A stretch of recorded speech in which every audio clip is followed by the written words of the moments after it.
Bow down before my psycho power. Welcome back to the channel, everyone. Today we have a couple of more tweets from Harada, and I'll just go through and read and break down and try to find the meaning in it. Someone starts this conversation, well, it picks up from the last conversation, but it carries on and it says, Harada-san, please shed some light on the mystery of Harang. It's been driving me crazy that no one talked about it. And then Harada says, mystery, for example, about his real name. And then someone else says, I knew Harang sounded like a nickname. Harada says, yes, Harang is not a personal name, but a title derived from Korea's ancient youth warrior order, or Western archetypes like squire, knight, Spartan, trainees, devoted to the honor, loyalty, and martial excellence. Something that I thought was interesting, and this is a bit of lore that comes from the Art of Tekken, the book that they released in like 2017, 2018, but it said in the book that back during the era of like Tekken 3, Tekken 4, Tekken 5, that era, before Bob was introduced, players would call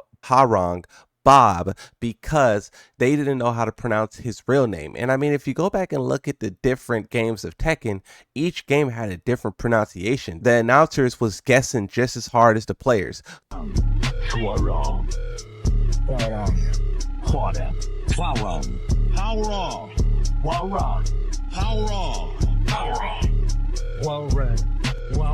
So the players came up with a nickname for his nickname, which was Bob, and it stood for boy on the bike. And now the reason why this is relevant is because once Bob actually showed up in Tekken 6, players were a little bit upset by that because they was like, we were already calling Harang Bob because he was the boy on the bike. So now that you have Bob, we have to figure out what his real name is. Someone else says, while we're at it, what is Ganryu's real name? Harada says that's a good perspective. Ganryu is not his real name, it's his Shinkona, a sumo wrestler's ring name. Similar to Baekdu-san, who was Harang's master, isn't a real name either. It's actually the name of a mountain. There's a lot of characters in Tekken that we don't know their real names, like Yoshimitsu, Kunimitsu, and even Fakamram, right? Regardless, this is where Boskanovich comes into play. Once considered to be dead, but Tekken 8 resurrected him and he plays a big role in the story because of everything that he's done for Yoshimitsu, everything that he's done for Jin, for Lee. This guy is like the MVP of Tekken and most people don't even know he exists. Someone says, is there lore about Dr. Boskanovich's daughter since she's alive? Harada says, I've mentioned this in the past, but here's one interesting fact. Dr. Boskanovich says that he created Alyssa in a likeness of his deceased daughter, but those who knew his daughter while she was alive says that Alyssa does not resemble her at all. This is so interesting because Harada never gave us an answer as to why Alyssa looks different from the actual daughter, but it may be some kind of like psychological trauma there. I think Boskanovich is a very interesting character. I already talked about him being an MVP, but you also got to go on to state how without him there would be so many characters who's not in Tekken. For example, Jack, Yoshimitsu, Brian, Alyssa. I think it would be cool to see him make an actual appearance in the game, in story, in character endings. I don't know if I would go as far to say, you know, bring him back in terms of gameplay. One thing I will say about Boskanovich is that his playstyle is very unique and is very different. I think it would be cool to give some of his movesets to like Yoshimitsu because he sits on the ground and stuff like Yoshimitsu, or give some stuff to like Alyssa, Jack.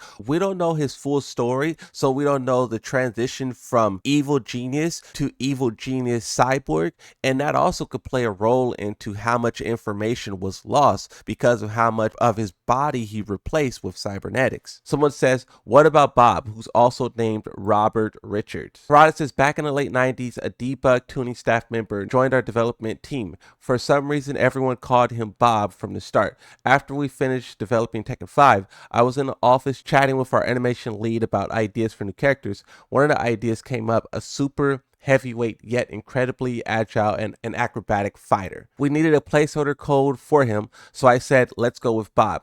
Everyone ended up liking the name so much that it stuck and eventually became the character's official name. Later on, we decided to give him a full name. We consulted with some of the American staff at Namco. They told us, well, his name is Bob, then the real name would be Robert. I didn't understand what it meant at the time. I was genuinely confused. I asked, what is the rule of that? Why Robert? They just said, That's how it is in school too. People named Robert are often called Bob. I later found that Rob was originally common short for Robert, and during Middle English period, it became trendy to switch the first consonant of names. That's why things like William, Will, Bill, Robert, Rob, Bob became established, and the pattern carried over into modern times. And to go full circle where we started at the beginning of the video, how players were upset that the name became Bob, now we see from the developer perspective as the reason why they did so.